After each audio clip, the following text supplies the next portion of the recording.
What's the buzz? This is Zeta Beetle, and welcome back to TGIF. In this episode, the next operation we conduct on the aliens is a go, and it is a research and development type of operation.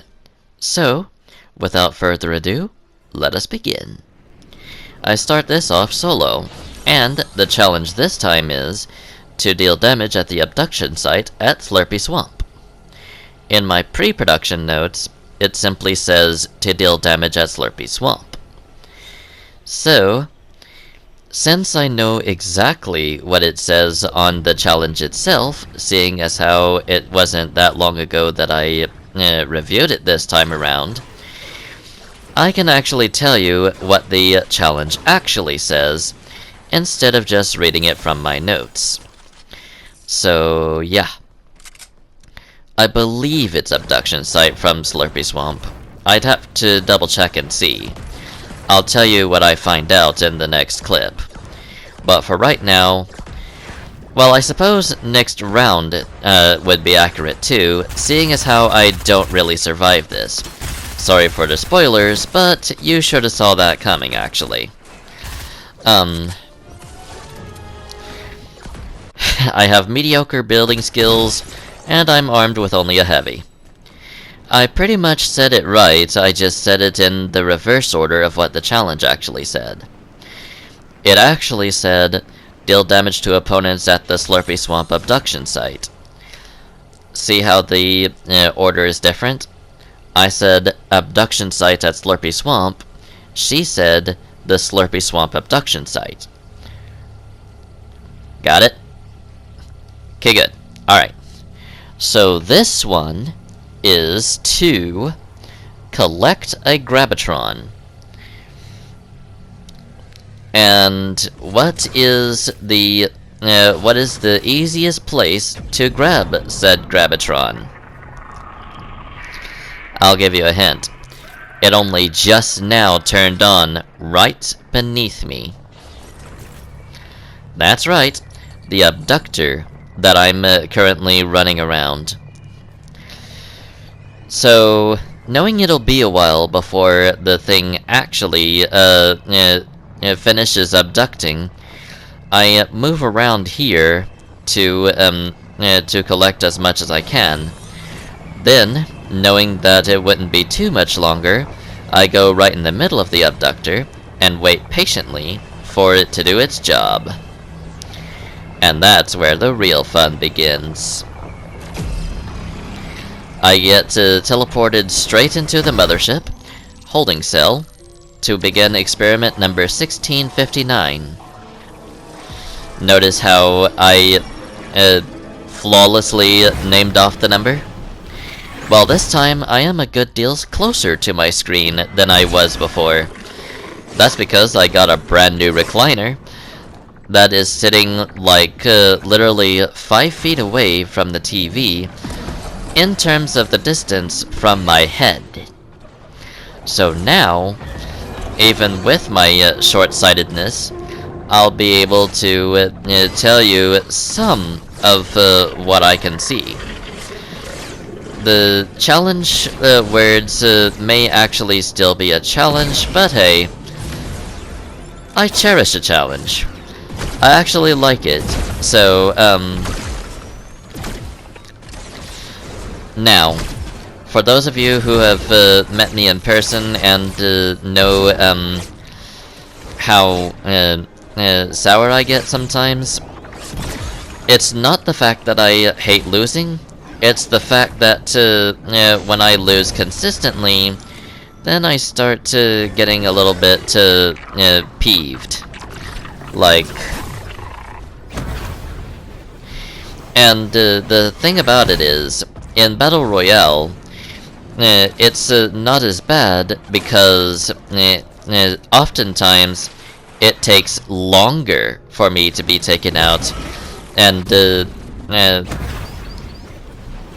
thus I can basically stand it a little bit more. So here, this times out, and I get teleported into the purple vault. I think I stopped here because I believe that if I went too much further, I wouldn't get the Gravitron. And there we go. I think that I simply did that because Gravitron was purple, and I needed to collect it. So, here in a little bit, the challenge is going to pop up, and there we go. It just popped up right then and there. So, I believe it's time to move on. This round promises a 9-minute and 29-second long clip. But the challenges are to visit Base Camp Golf, to place cameras, and to get to speed 99 in a car. Before I go too much further into reactive commentary, there are a few tangents that I need to get out of the way first.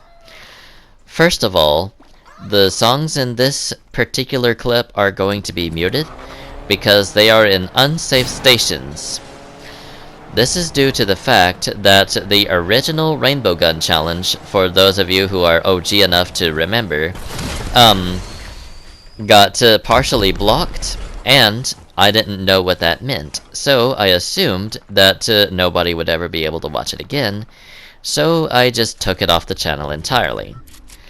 That taught me a lesson about the copyright claims. So, now, I mute or try to turn off all music in those cars aside from the music that is automatically generated in Fortnite, aka Party Royale. So, it's in the next tangent that I'm going to be explaining why I don't turn the radio off as I do in later series. That's due to the fact that this wasn't originally meant for YouTube. This was a strictly practice DVD exclusive series up until this point. And as such, I didn't have even the slightest worry about playing copyright music if I liked it enough. But Marty Jester started the Fortnite recordings in Chapter 2, Season 8. So, I eventually followed suit with this series. Both seasons, Chapter 2, Season 2, and Chapter 2, Season 7. Galactic Swarm Squad doesn't count because it's not TGIF, per se. It's Galactic Swarm Squad. So, in the canon of Galactic Swarm Squad, which is linked with the canon of the Questopia SMP, Setting the Stage, and the rest of the videos in the Fortnite Score War, such as, well, the aptly named Fortnite Score War and Leave It to Vaxi,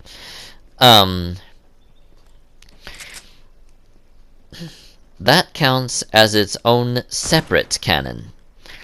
This is currently in the Fortnite Follies canon, as of the crossover that I did with Marty Jester some time ago.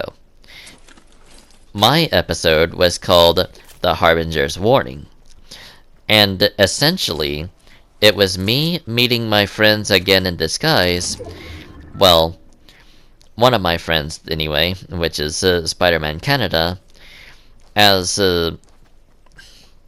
up until that point, Twiggy was more of an acquaintance. He's friends with Marty Jester, after all.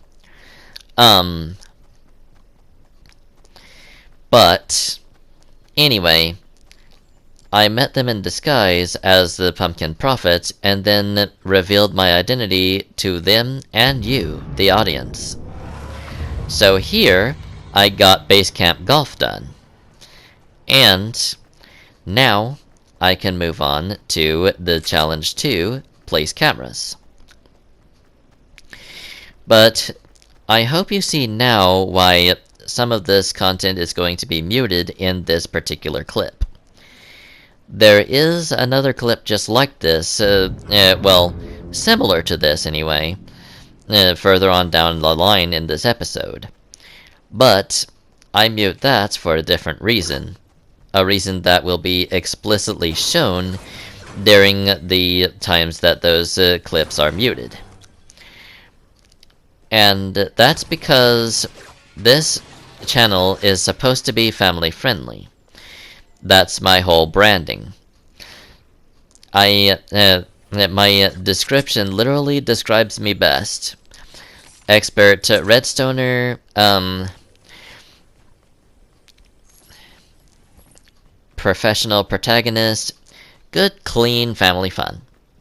That's literally the meaning behind what my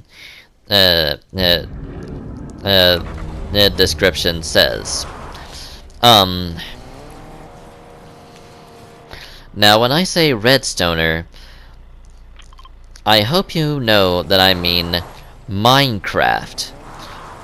So I'm going to clarify that when I say redstoner, I mean redstone engineer. Because odds are, if it exists in redstone form, I have learned some way to duplicate it. Whether it be a computer, bomber plane, missile, cannon, I've pretty well done it all.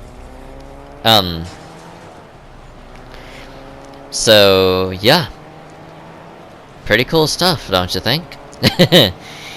Anyway, now that I've placed the camera and moved on, now I'm going to try and figure out where a Ferrari is to get my last challenge done. Or at least one of my last challenges anyway. After cutting to the part where I ran straight into a bus while trying to get up to speed 99 in a vehicle, I go to the back of the bus, grab the chest at the back, and pick up a green assault rifle. So this part 2 is going to be muted, unfortunately, because Beatbox is not Party Royale and thus is unsafe for my channel.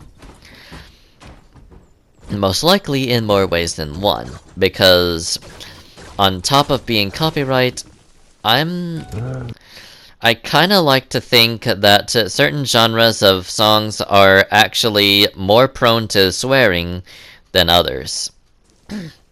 Although nowadays, that bar has been lowered, seeing as how everyone likes swearing, and everyone likes hearing swearing, because they think it's cool. Well, I don't. I think it's a pointless waste of time. You can get your point across by being more direct than you would be if you swore just beforehand. I don't care what you say. Alright? I'm thick-skinned. I have had all manner of insults and all manner of criticisms thrown at me, and all manner of swear words as well. So I can take it. Bring it on.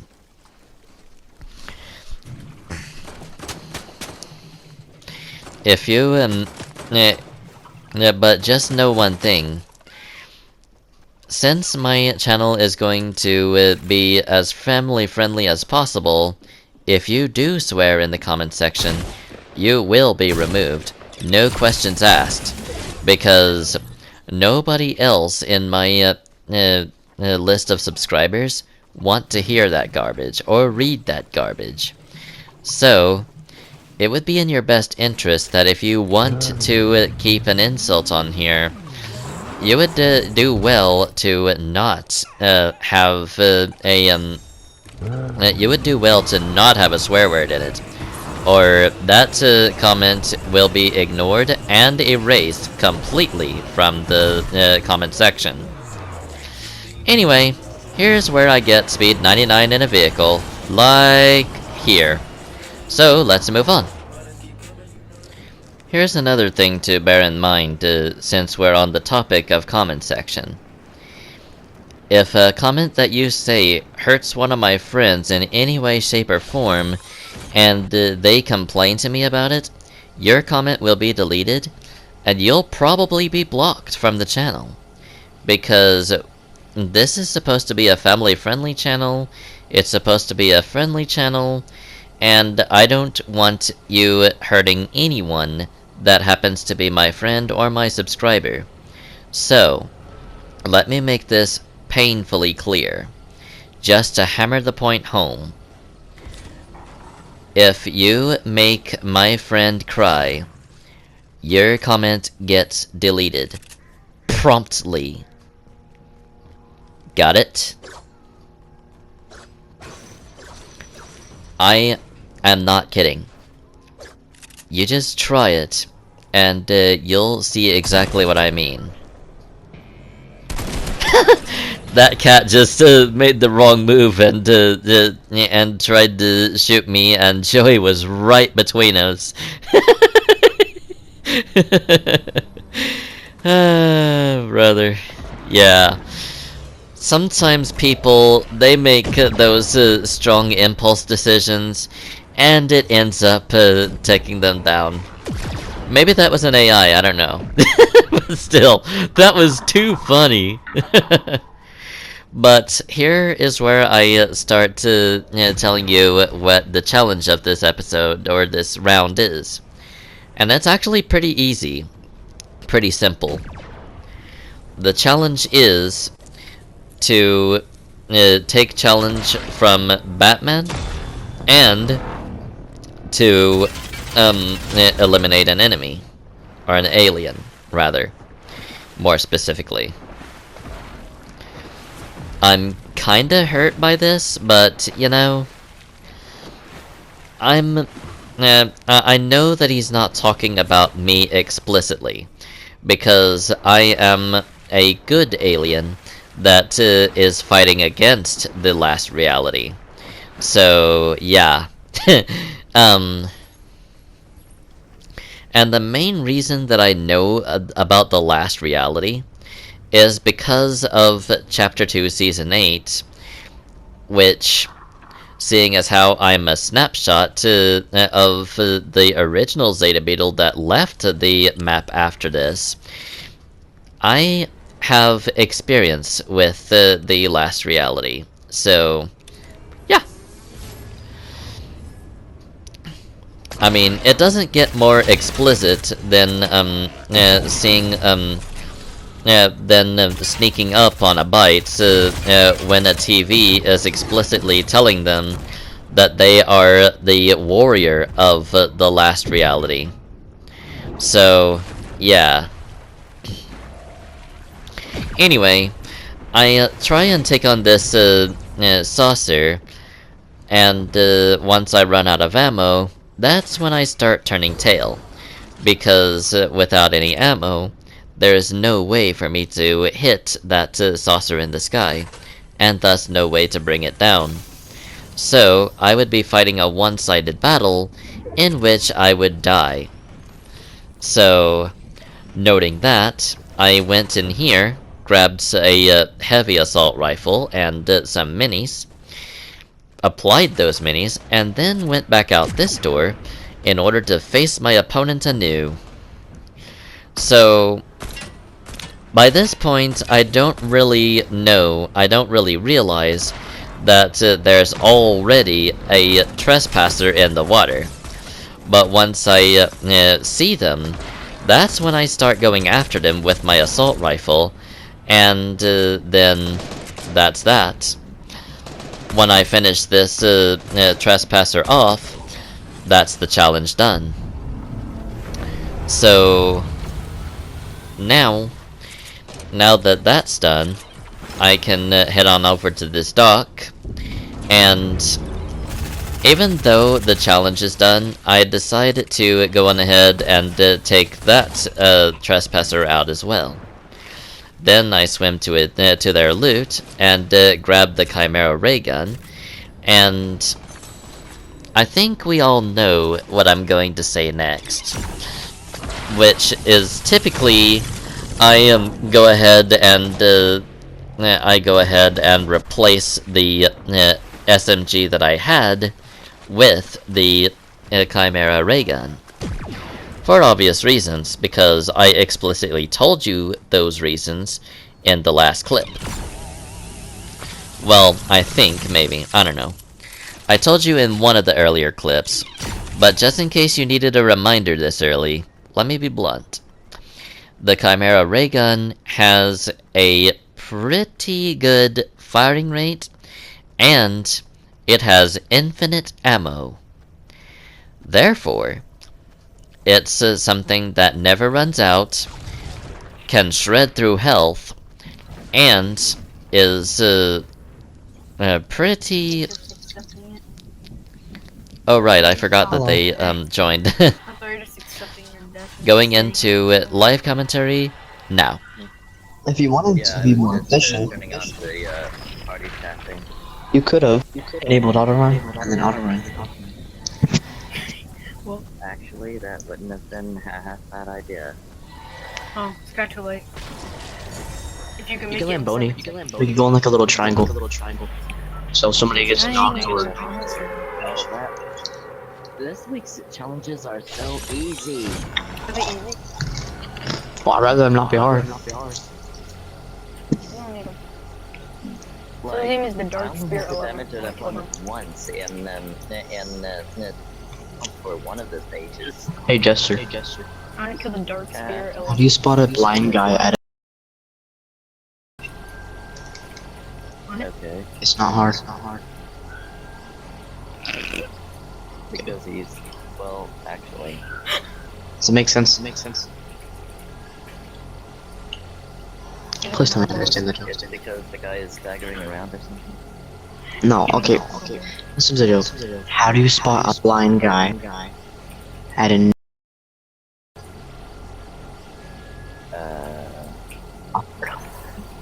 You can't see anyone, so it doesn't get. Ding-a-ling.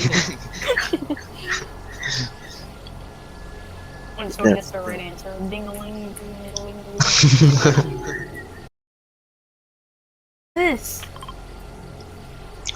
His name is I Terry. am currently bubbles right now.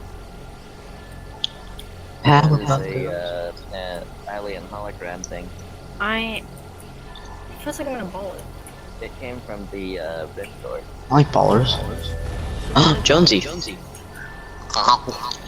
Oh, we run blood. In the middle of doing its thing. I'm gonna be a toilet. Your mom's a toilet. Okay, so in the last round, you may have noticed that the audio cut out in a few specific points. That was intentional because, unfortunately, an inappropriate joke was being told there. And I bleeped out the parts that were the most inappropriate. So, I'm not going to repeat the joke because that would defeat the whole purpose. But suffice it to say, Sulksfur, he's an okay friend, but he really needs to work on those inappropriate jokes. At the time, he didn't know that I was filming for YouTube, because truly I wasn't at the time. But this time I am, and so I had to censor it. So, yeah.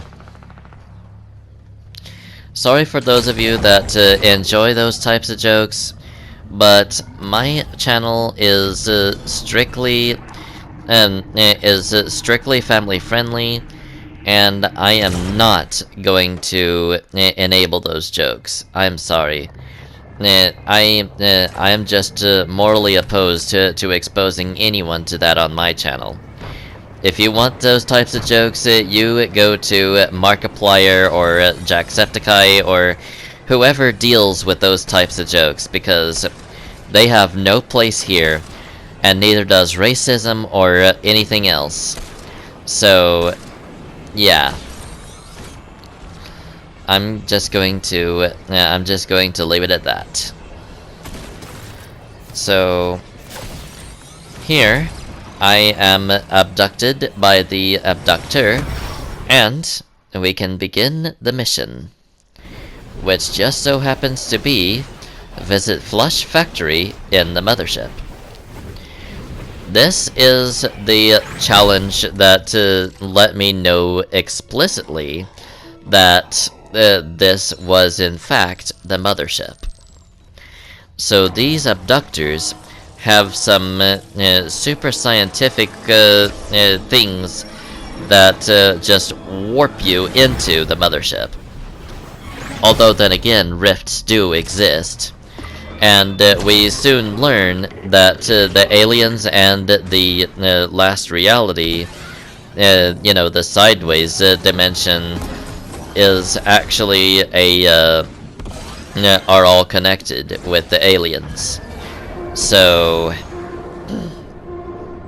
with that being said, it's kind of easy to see how the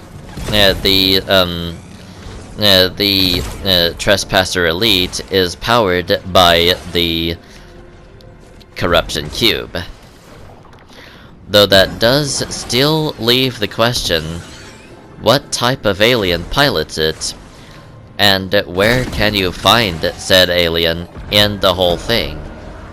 Like, clearly, they can't have a Corruption Cube as a head unless they were explicitly cube monsters. Like, that's impossible.